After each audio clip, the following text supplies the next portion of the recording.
एक बार एक राजा के राज्य में महामारी फैल गई। चारों ओर लोग मरने लगे। राजा ने इसे रोकने के लिए बहुत सारे उपाय करवाए, मगर कुछ असर ना हुआ और लोग मरते रहे।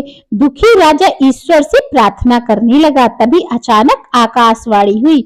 आसमान से आवाज आई कि हे राजा, तुम्हारी राजधानी के बीचों बीच जो पुराना सूखा कुआं है, अगर अमावस्या की रात को राज्य के प्रत्येक घर से एक एक बाल्टी दूध उस कुएं में डाल दिया जाए तो अगली सुबह ये महामारी समाप्त हो जाएगी और कुछ लोगों का मरना बंद हो जाएगा। राजा ने तुरंत ही पूरे राज्य में यह घोषणा करवा दी कि महामारी से बचने के लिए अमावस्या की रात में हर घर से कुएं में एक एक बाल्टी दूध डाला जाए।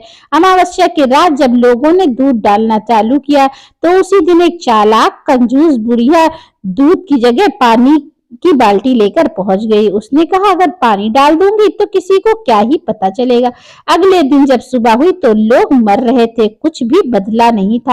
राजा ने जब कुएं में जाकर इसका कारण जानना चाहा तो देखा सारा कुआं पानी से भरा है, दूध की एक बूंद भी नहीं है। राजा ने सोचा इसी वजह से महामारी दूर नहीं हुई। दरअसल ऐसा इसलिए हुआ क्योंकि उस बुढ़िया के मन में जो आया था, राज्य की हर आदमी के मन में यही आया था और किसी ने भी दूध कुएं में नहीं डाला था। तो मित्रों, जैसा इस कहानी में हुआ वैसा ही हमारे जीवन में भी होता है।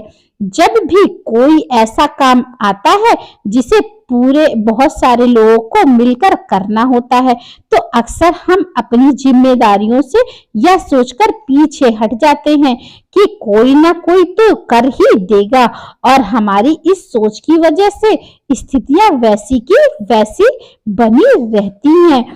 अगर हम दूसरों की परवाह किए बिना अपने हिस्से की जिम्मेदारी निभाने लग जाए तो पूरे देश मेंबर ऐसा बदलाव ला सकते हैं जिसकी हमें आज जरूरत है।